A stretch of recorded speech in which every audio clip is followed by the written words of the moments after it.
Hello and welcome. I'm very excited to bring to you on our community of customer success enthusiasts who want to improve their business through leveraging the customer's perspective.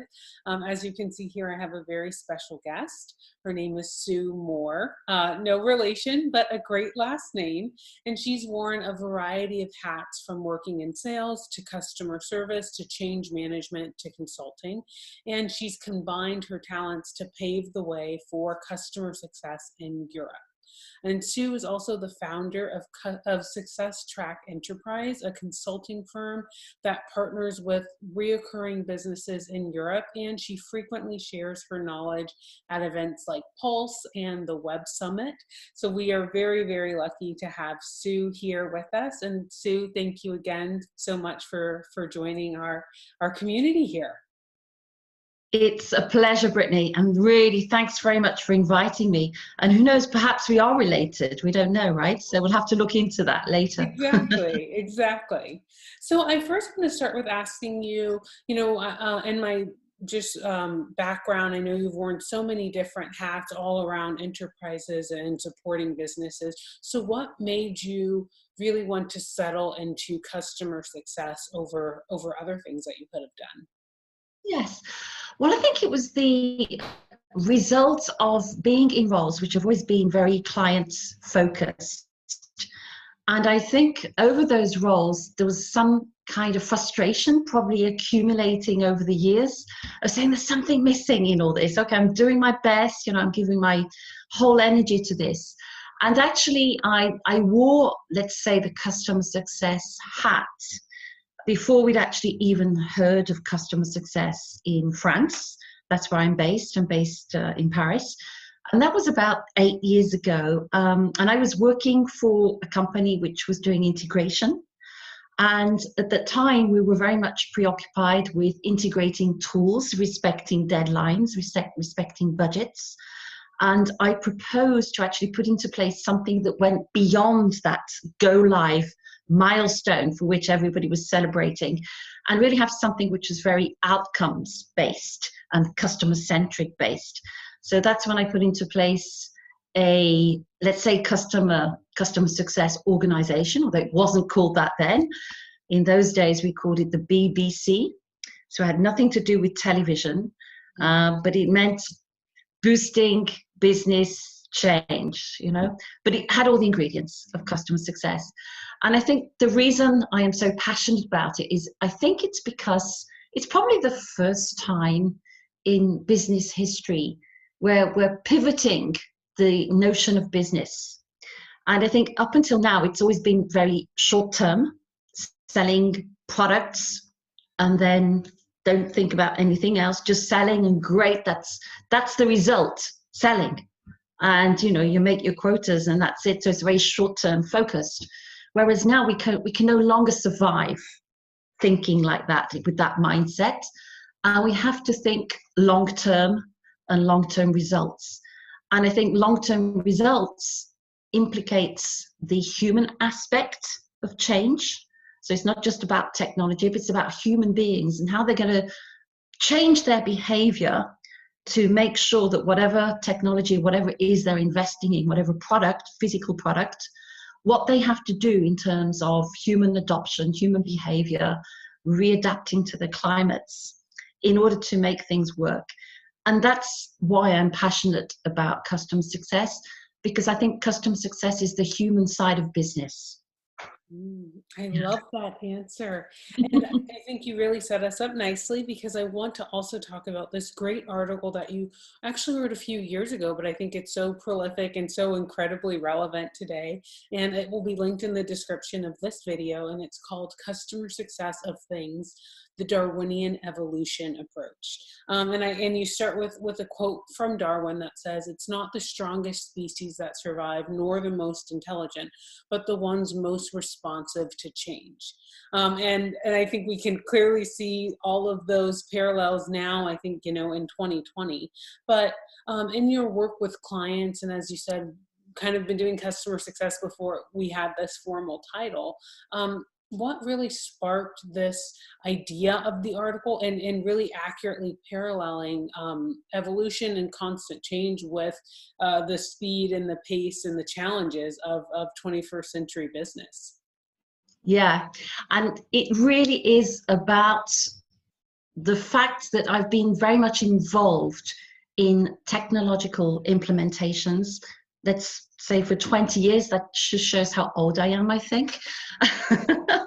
And being rather frustrated with seeing customers, companies investing huge amounts of money and really not getting very much ROI, not very much performance in terms of business gains out of that, or at least not being able to measure that. So very much frustrated. And I think this article which I wrote is really kind of it's a little bit my history perhaps as well, being involved in these different projects, very frustrated. And I think, just to come back to the point I made just now about the human side of business, and I think customer success is about that human side of business. And I think that the biggest challenge is not about adopting the technology, but it's about getting people to change. And so this article is from a Darwinian point of view, because obviously Darwin didn't write about customer success, it didn't exist then, but he was talking about what he was observing in the animal kingdom and in nature.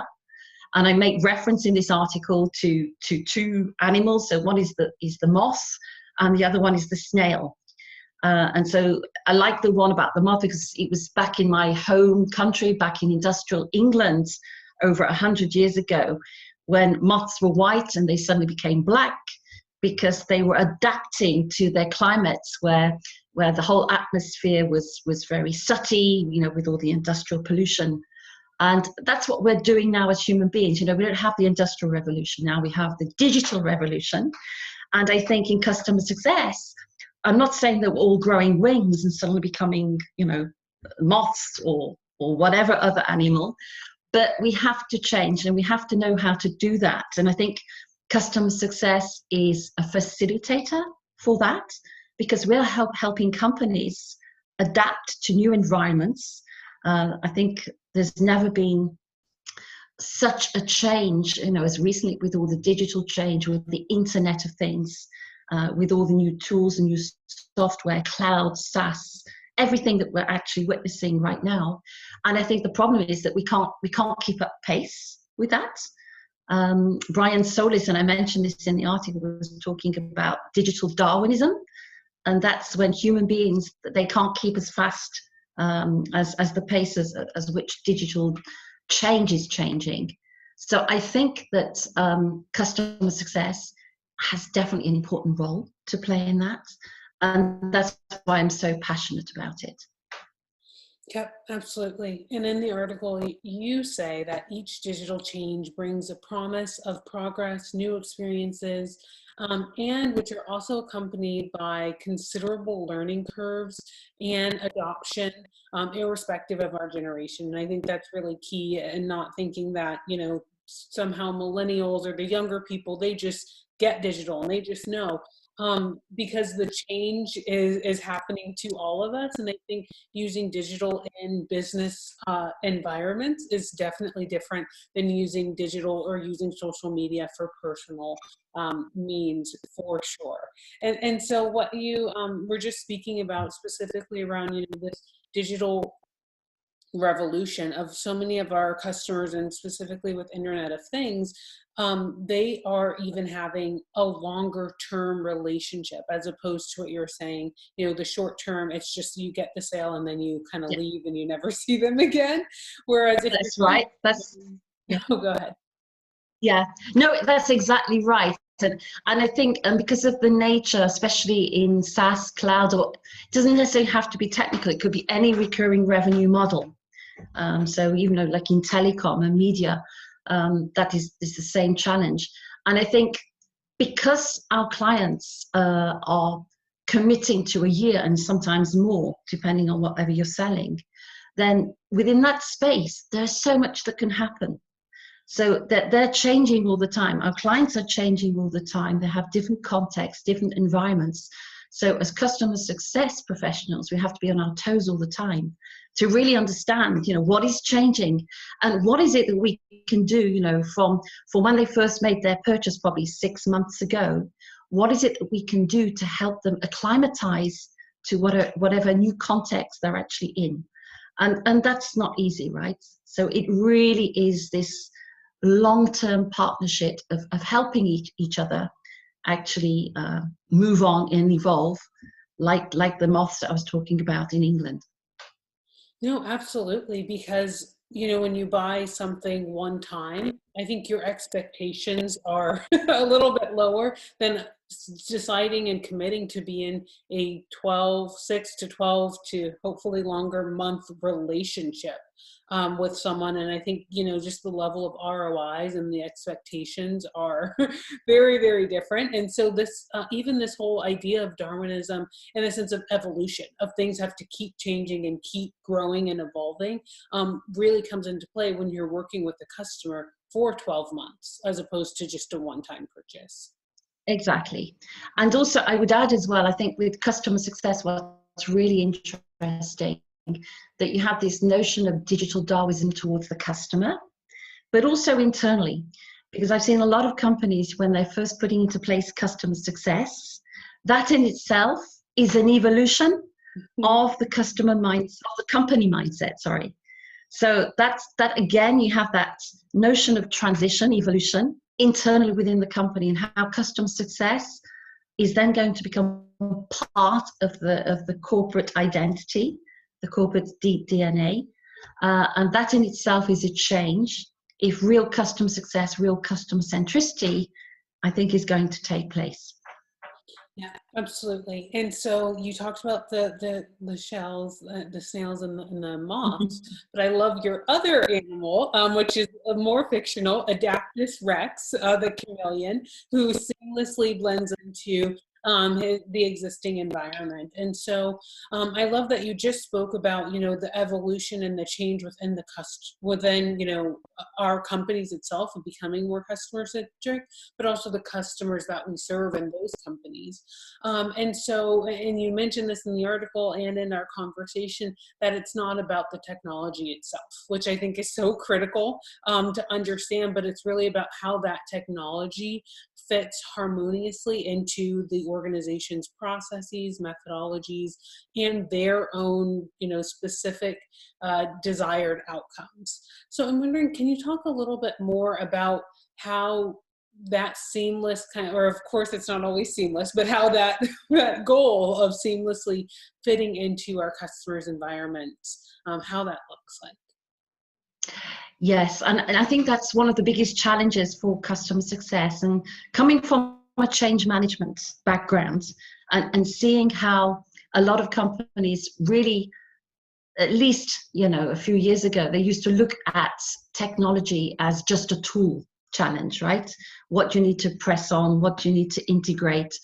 They didn't look at it from a holistic point of view and thinking, okay, how is this going to actually impact the environment in which this tool is going to be placed? And the environment, of course, means, all the people who are impacted, so the collaborators. So this is what I think a lot of companies are struggling to do or omit to do. And, if we take the analogy with my little chameleon, which I called Adaptus rex, that's precisely it. What does a chameleon do? When a chameleon is in a different environment with a different temperature, or is feeling threatened in a let's say outside of their comfort zone, what will they do? They would change color in order to camouflage and blend in with their environment. So I think in the same vein, our customers, they need to know how to camouflage into their new environment, thanks to the technology, which is usually and unfortunately just thrust upon them.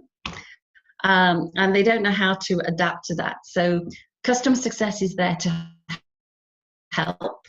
But I also think that with customer success, you can't help all the time with the change management, because the change management has to be also the responsibility of the companies, of your customers, right? So you have to try and educate your customers to be their own adaptus rex, if you like, right? So adaptus rex is my little mascot. He's followed me around all my career. I love to talk about him. He's very tame, but he adapts to all situations.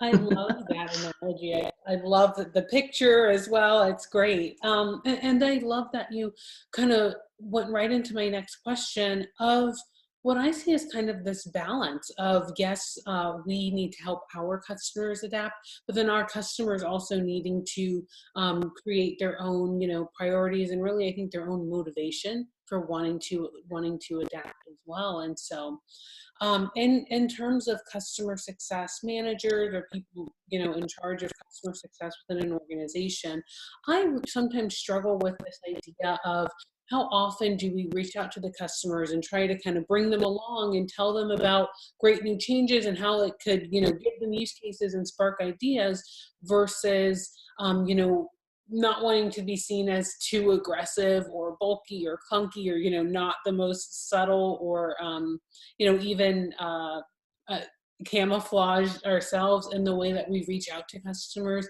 in the way that we really get them to see the value in speaking with us. Yes, and I think it's not an easy task to do, right? And I think a lot of it comes down to setting mutual expectations right from the outset. So obviously you can't do that with all your customer base, but I would say definitely with those where you have that high touch approach, then you should be right from the outset saying very clearly, what is your role? You're there as we often use the word trusted advisor, of course, but that means like a consultancy partnership role. And so they should understand right from the outset what this role means. And you're not there as somebody who's going to be like an imposter. You're not going to be somebody who's stepping on their toes, but you really are there as a partner. So I think you have to make sure that right from the outset, they understand that, but also that they understand that this will mean some kind of cadence where you're actually talking to each other regularly in order to understand to what extent they're camouflaging into their changing environments and how they're adapting to any risks, to probably not being able to step out of their comfort zone. So helping them along that way. And I think, if you can create that trust just doesn't come straight away. It comes with time. You have to prove that trust. But if you can do that, then I think you can really help your customers to become adaptus rex and to become autonomous in being their own adaptus rex within their company. I think so. Well, that's great. That's awesome. And I think you kind of answered the question before I asked it, but maybe if you have anything additional to add on. And later on in the article, you talk about how so often we approach new business contexts with too much fear and thought and emotion and memory. And I think, humans are the ones who always think in their minds, or what about when we tried that last time and it didn't work? Or, I think the memory and the fear that often kind of wraps around trying new things really stops us from acting like our friend adaptus rex and working on our instinct and continuing to kind of re-innovate without keeping in mind that same old fear or unhelpful emotions that often, I think, even this term of analysis paralysis of, something new came into the environment, so let's study it and let's put together a task force and do all these things, but we don't really ever change. Yeah. Think about changing a lot. Yes. Yeah. No, it's interesting, isn't it? And I think when you make the comparison between we as human beings, we're supposed to be the most intelligent creatures on earth. We probably are, but that's debatable sometimes, I think. But when you look at the animal kingdom, I think the animal kingdom, and this is like the reference in the article, that they act on instinct. So they don't do too much kind of intellectual thought processing around what they're doing. They just act on that instinct. And I think we, and you're right, with the memory, with our experiences, with our fear, with our emotions, intellectualizing everything, all those things wrapped together, make it so complicated, I think, for us to try and move the needle forward and to adapt to different situations. But at the same time, that's what I love about being in customer success, because, you know, if it was easy, then we wouldn't be around, right? So that's what I love about it. And, you know, all the human interaction, I find that fascinating. And I think that's part of the challenge as well. But yeah, I think maybe sometimes if we act a little bit more like animals, it would be easier, right? Yeah, absolutely. I'm with you. Well, I know that we're coming up to the end of our time, and I want to thank you so much. And I think this conversation has been so valuable for customer success managers covering accounts, but also management teams who are thinking about how to create that vision for what customer success looks like in their organization. So I wanted to ask, how can people find out more about you? How can they get connected? Yeah, well, I'm a big fan of LinkedIn, so you can please connect with me on LinkedIn. So it's Sue Nabeth Moore. And I have an email as well, which is on my LinkedIn profile. And yeah, so I'm doing Success Track Enterprise, which is a consultancy and mentoring company. And I'm also the co-founder of Customer Success Mastermind, which is an online learning program for customer success. So it's a continued learning program, because we think that customer success, you never finished. It's not a one-shot thing. You're learning new skills all the time. So a bit like Adapters Rex, you're continually learning and adapting to new contexts. So thanks so much, Brittany, for this interview. I've really enjoyed it. Thank you. Oh, that's great. Okay, so, and I will post links to how you can get connected with Sue in the video below. And Sue and I would love to also hear from you. What did you get out of this conversation? How are you thinking of applying this to your own business, your own way that you support customers, and how you will continue to adapt and become Adaptus Rexes of our own? So thank you so much for watching, and we will see you on our next community call and our next interview.